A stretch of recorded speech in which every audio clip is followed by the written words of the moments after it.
Honorable Chairman of this unique conference, distinguished members of the High Table, respected leaders and members of the Alliance for Yoruba Democratic Movement, my worthy colleagues and distinguished members of the Fourth Estate of the Realm, distinguished ladies and gentlemen, I'm delighted to have been invited by the respected young and credible leaders of the Alliance for Yoruba Democratic Movement to share my thoughts with you, our younger colleagues, friends and comrades, with whom we have been at the barricades and trenches for quite a while. Just before we begin this lecture, let the pain and anguish of recent development in our land command our attention. I'm talking about engrossment in inappropriate national security. As we gather here to formulate a democratic agenda that will deepen democracy, democratization, and its future, we cannot pretend that the level of insecurity in our country is not worrisome, agonizing, and traumatic for most Nigerians and the international community. That train service between Kaduna and Abuja has been attacked and assaulted twice within 6 months. Speak for itself. That government has failed to provide security for citizens' lives and property, which is its primary and or pivotal constitutional responsibility. Yet, the Nigerian state, for over 72 hours, did not give it free to address the people as to why it is failing in this onerous duty. Losing one life is enough tragedy, where human life has value. But the media reported that some significant number of lives were eliminated by those the Kaduna State government called terrorists. Within a week, it was also reported by social media that terrorists assaulted Kaduna airport until the Nigerian army repelled them. Yet, this is Kaduna, where the prestigious armed forces are being trained, and its major center where our war arsenals are supposedly located, where the so-called terrorists so invisible that they cannot be completely wiped out. They drove travelers away on the Kaduna-Abuja road, and the people's result of connecting the two important destinations by train services is again frustrated, frightful, and perilous. What the Nigerians expected to do in circumstances like this, when the Nigerian state usually pretends that it is doing something about it, and the government is on top of the situation, when government actually usually exposes its underbelly of inaction, except perhaps deceptive excuses. The usual security meeting with the president and the head, resulting into his recurrent reactionary posturing. This is a clear state act from the Nigerian playbook, and it is unfortunate with their implication for Nigeria and Nigerians. That it is happening in Kaduna or other part of the country should be concerning to the rest of the country. It was reported by the media that a group of hoodlums has also attacked the Dangote refinery, but were quickly repelled. All Nigerians should wake up from their slumber. We must compare the Nigerian state that is current security architecture is not fit for purpose, insisting on using the Nigerian army to fight asymmetric war has proven to be professionally incorrect and misguided, when the army is better equipped for conventional warfare and its derivatives. The Nigerian state, as by its conduct, whether it has been admitted or not, seems to have finally admitted that non-state actors are being cultivated in disguise for reasons best known to government. Nigeria deserves to be responsibly informed and upbriefed as to why Nigerians are being daily slaughtered by foreigners and their Nigerian collaborators without credible, positive, and decisive action from the Nigerian state. Can we please rise to observe a minute silence in their honor and memory?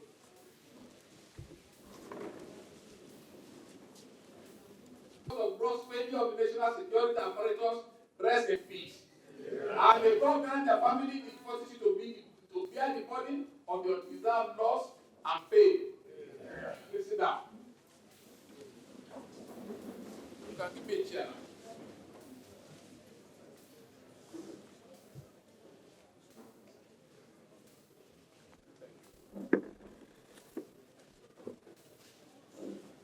The topic, 2023 general election and the future of the Yoruba nation, is apt and relevant for this historical epoch of the checkered and forced coexistence of our country.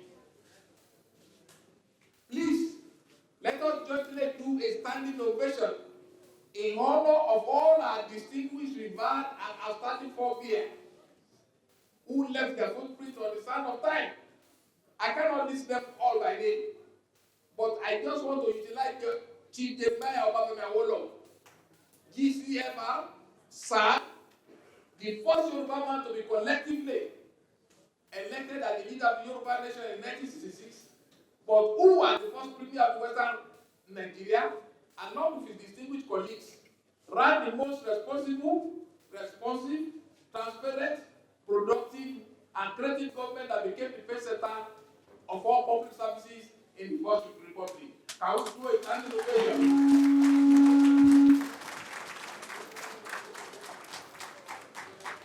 Thank you very much. Listen now.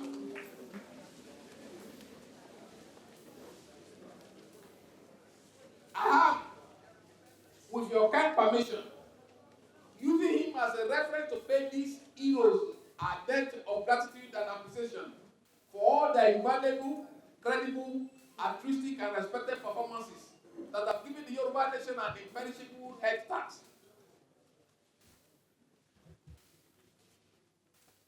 Those of them who, as governors in the Second Republic, namely Chief N.A. Ajasin, Alhaji Jakande, Chief Bisi Onabanjo, Chief Bola Ige, Professor Ambrose Ali, equally provided a matchless public service that positively impacted on our people's lives in the whole Western region, including Benue State.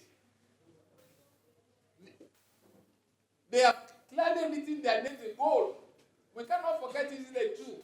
Those who are not in government but who are outstanding opinion leaders of our people. They operated in education, Medicare, business, judiciary, media, and profession. And much more relevant to this gathering, the political and human rights activists who even paid the supreme sacrifice for the little space they succeeded in creating for our current efforts to navigate at today's existential crossroads. I cannot name them enough, but if I talk about Tasholani, if I talk about Wole Soyinka, remember there was somebody after the false declaration of election results was done in Western region in Ibadan. Somebody went to the radio house to declare the authentic result. Who was that one? Professor Wole Soyinka, and he was tagged to court for treason. Fortunately, before his departure, Justice Kayode wrote a book called The Mystery Man, to explain that thing. Again, please grant me the indulgence to request you to sing this impactful, educative, and instructively mobilizing theme song with me. The words were crafted and composed by the sage and genius, Chief Opadokun. The unforgettable doing of Nigerian tender arts and music, Chief Opadokun wove together the lyrics and music to make the song evergreen. Look at the warnings. It is a duty that we owe to upgrade their fatherland, to enhance her and to boost her in the eyes of all the world. Egalitarianism is a national watchword. Equality of good fortune must be to each sure reward.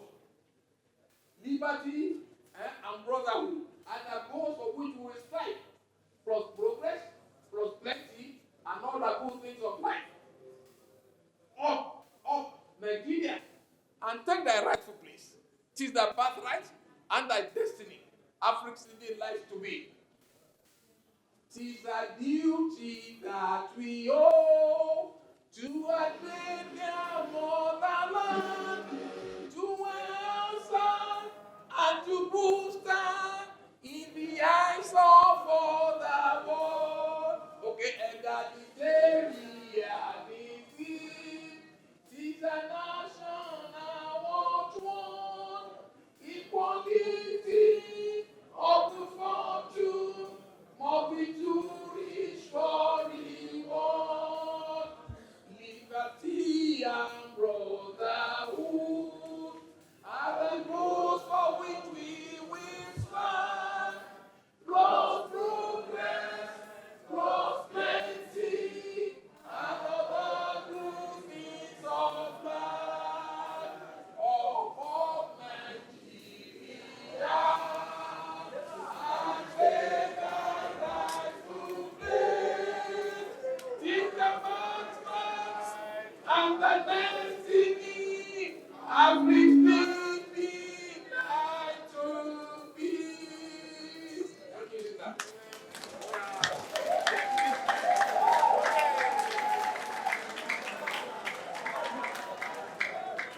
took a critical look at the key position you have highlighted in the text of your press conferences, liberally covered by the media, and to them I will return later in my charge to you.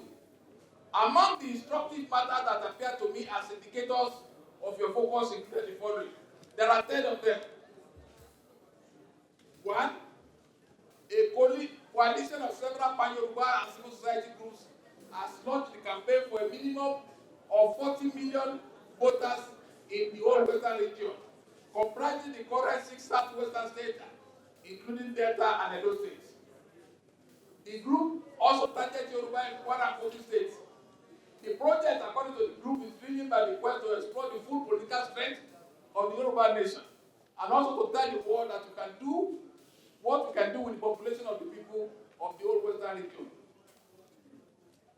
The Alliance for Yoruba Democratic Movement said the campaign is not affiliated with any political party, but aimed at energizing the Yoruba and people of the whole western region to be able to do what they want, using their population strength as a bargaining chip. The group said the project will further assert the strength and dominion of the Yoruba people and open up understanding on the real population of the people of the whole western region.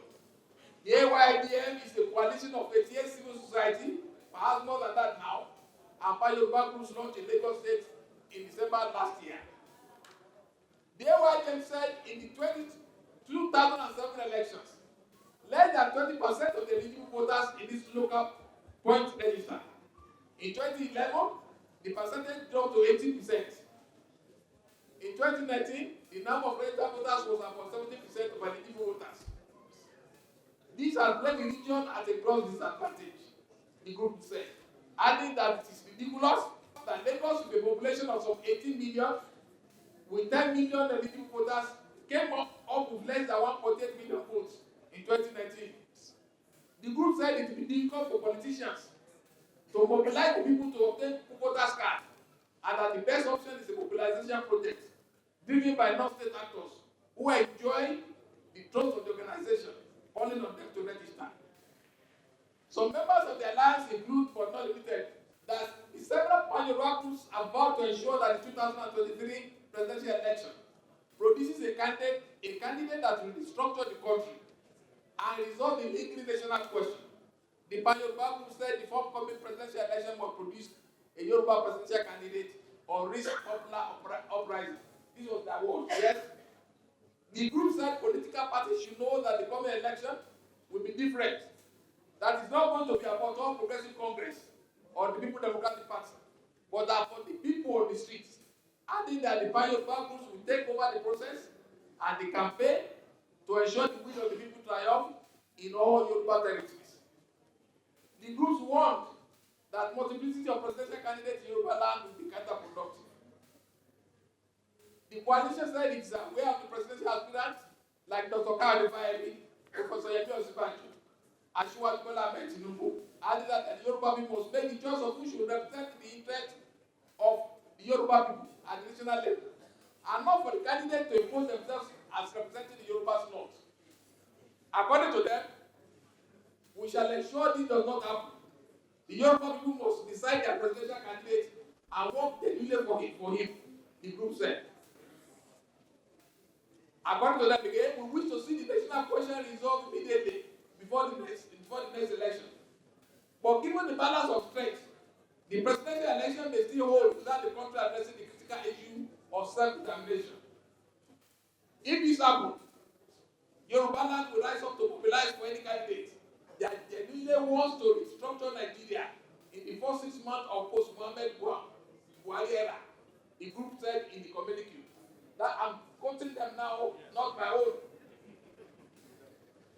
The group said consultation is going on with other ethnic nations across Nigeria to ensure they speak with one voice during the forthcoming election. The group said the Yoruba have been taken for granted by the political elite, thinking that the people do not matter.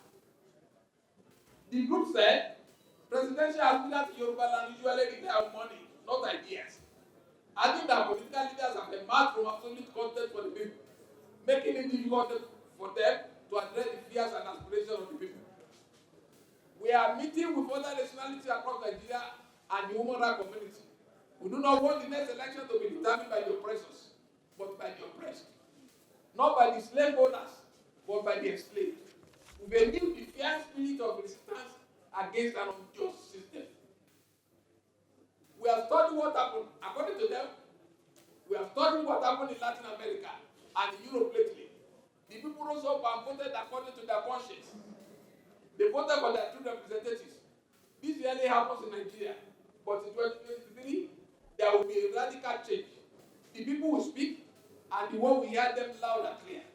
If a popular election is annulled or the candidate be listed, the resistance will be more than June 12. That's what they said.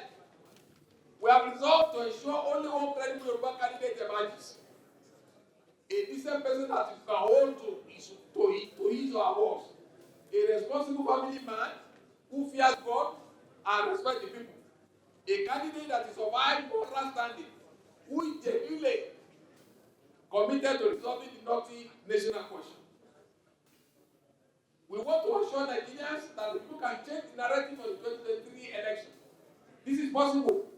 We can ignite the flame of liberty using the mass-based approach beyond political party divide. The group said it is aware of various tendencies in the whole western region, including those who want to break up of the country and those who want the nation not to hold at all. The alliance said the demand for a breakup of Nigeria by a subsetting group is based on long-standing injustice, corruption, a skewed and anti-people constitution, and the rise in terrorism that appears to be supported by some people in power. He said if election was hold in Yoruba territories, the people should be the deciding factor, not money or sharing of material, inducement that destroy the moral fabric of the nation. We are preparing to mobilize Yoruba people, the poor, the middle class, the house and have-nots, artisans, market men and women, the deprived and the underprivileged, so that real democratic power will be in the hands of the people. These were principally all that the AYDM initial press outing highlighted.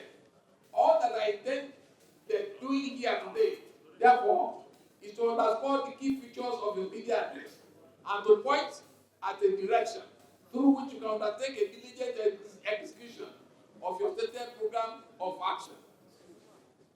First, audience, as to the relevance of any election at this time, without a resolution of the existential national question, can the current political operators in good conscience point to significant milestones they have accomplished meaningfully to improve the quality and quantitative standard of living of our people?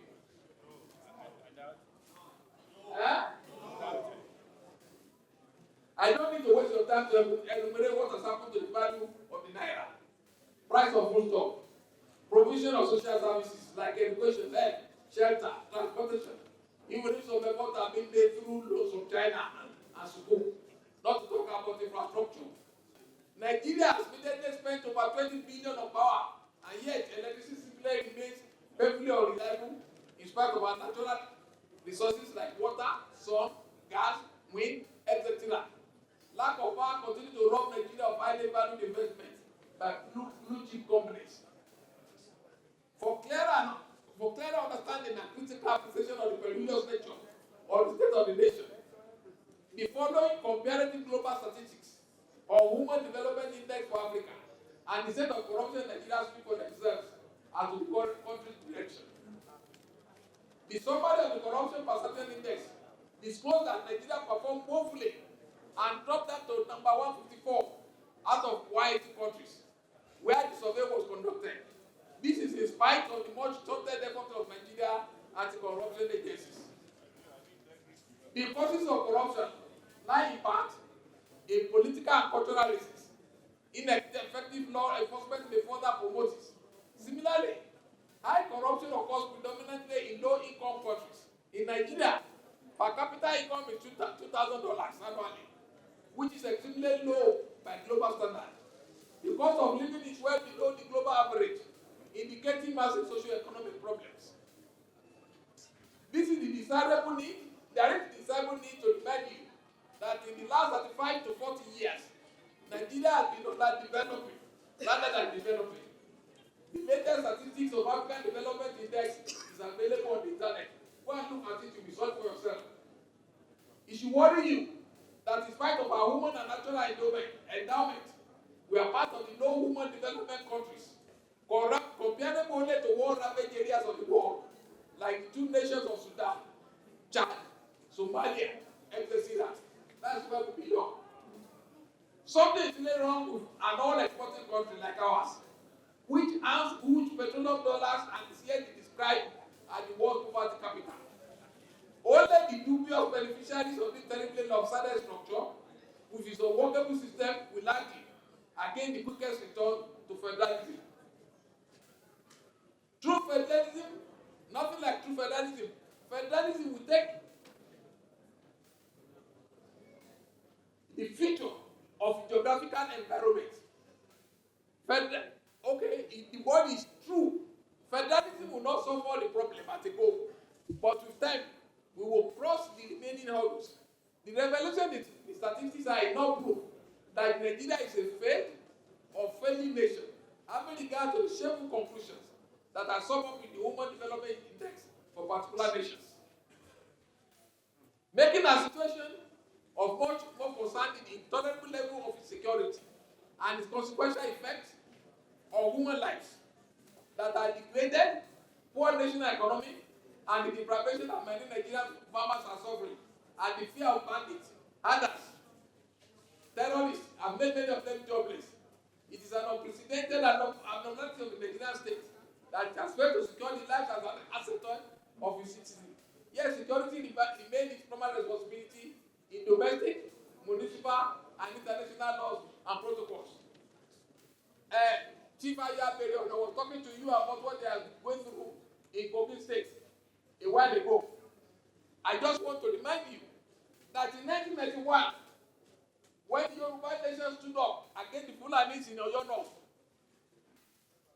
our president, who remained their patron, he came all the way to come and appeal to Governor Lam Adesina to settle the matter. Now today, his others are lost to themselves. They kill at will, they rape at will, they bomb people's houses at will, and they occupy them. Nobody does say anything about it. God forbid. Whether what they call that when the world will turn around to be something else, whether that day is nearby, I don't know. The second and perhaps a much more fundamental matter for the younger generation to consider, request and insist upon is that aspirants who will soon be coming to you should respond to where they stand on the Yoruba agenda. Since 1994, the Yoruba agenda has been harmonized under the chairmanship of the late Professor Adebayo. The political elite position was harmonized with that of the Yoruba traditional rulers. At convened meetings at the Obaba Court of the Awujale, when we thought that the National Abacha was going to organize a truly representative assembly of Nigerians to discuss and resolve the national question. Their main item is the Yoruba nation categorical demand for a return to federal constitutional governance. We have always stated with clarity that Nigeria secured its independence on the federal constitutional governance that was negotiated by different ethnic nationalities and their political leaders. There was no time when Nigeria consented to nor agreed with the unitary and central government that was imposed on us by military government by decrees since January 15, 1966. And Nigeria has been then governed unitarily and centrally to date, in spite of popular, credible, and sustained categorical demand for a return to the negotiated federal constitution that recognizes the fact and reality that the geographic and political space created by the federalist Great Britain, composed of heterogeneous people with over 350 ethnic nationalities, with their different languages, religions, cultures, customs, traditions, artifacts, folklore, morals, etc. Furthermore, those who will come to seek your vote must give you written and actionable guarantees of positive and categorical determinations on the 10 points you have highlighted above, that they will not again renege on the promises as many of the current political operators have done. Furthermore, I did not remind you that federalism as was practiced in the First Republic assisted the various governments not only to be responsible and responsive to the electorate yearning and aspirations, but it guaranteed justice, equity, and fair play, as well as the protection, defense, and consolidation of the rule of law at the basis of government policies. The foisting of the executive presidential system by General Murtala Obasanjo by deception in furtherance of the centralist government is the very reason for the state of political instability, national mutual mistrust, and disunity. This must be corrected for Nigeria to turn around toward becoming a nation. We are still a country. Today, Nigeria become an abysmal failure because it has failed to respond to our manifest destiny, which is to provide leadership for the black race and the country with the highest population of black people globally. Return to federal constitutional governance is the popular demand of the greatest majority, that is 4 out of the 6 zones of Nigeria. If democracy means anything, it is that government must obey the popular will and demands of the majority of the populations. Otherwise, it becomes an autocracy, and the current state of the nation tends to suggest and confirm. It enabled our founding fathers to achieve spectacular successes and remarkably impactful legacies in the foreign republic. Such legacies, all the military dictatorship that have not been able to match. Their unwarranted interventions for selfish interests and greediness have arrested and stunted Nigeria promising growth and development. Federalism will also respond significantly and possibly to the various agitation for marginalization in the form of demand from the Ohanese Digo, Bandek, Middle Belt Forum, ACF, NEF, Afenifere, and activist wings like MASOP, IPOP, Ekpesu, Avengers, OPC, etc. At this juncture, let me remind you that the aspirants who will certainly visit you to campaign for your vote are most likely going to attempt their usual manipulative pastimes.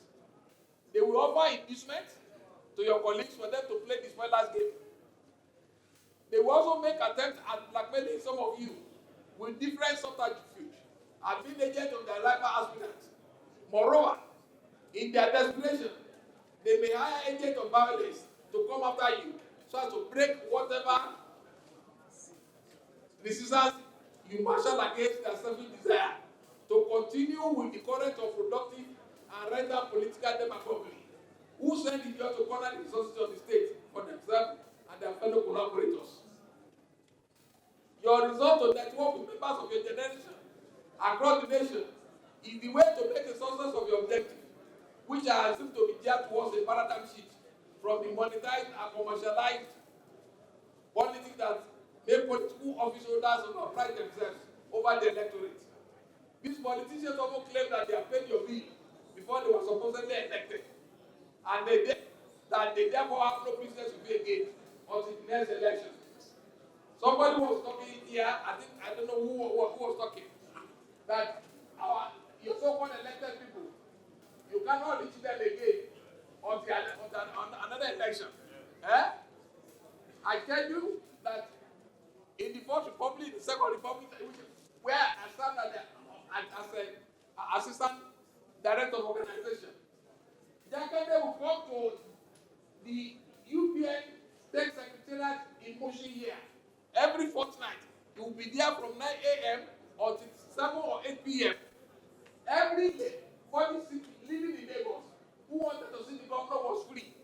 His first come, first serve. You'll be given a tally as you come. 1, 2, 3, 4, 5. And you bring your problem and it will be solved. He has the officials with him. But because Babangida commercialized and monetized Nigerian politics, the military has finished off. Don't let their members can run for office any longer. And they think they have paid your bill. As activists, you know the terrain, and therefore you must insist on the principle that aspirants play according to the rules. and they must accept the genuine and hard fact that sovereignty remains with the people, and you are the people. You are the people. Let them know that you are aware that when their tenure remains, you invest in them a quantum of your sovereign powers, but that you remain their bosses, whose interests they must protect, and whom they must consult regularly. Unlike now that some of them are in the business of overrating and overreaching themselves. They insult most people with their so-called vocational empowerment, mere remnant percent of Nigerian citizens. If you move it up to 25 years, the group youth constitute over 60% of Nigerian population. You have to exhibit guts, tenacity, and stamina to inform, educate, conscientize, and mobilize. AYDM, AYDM, AYDM.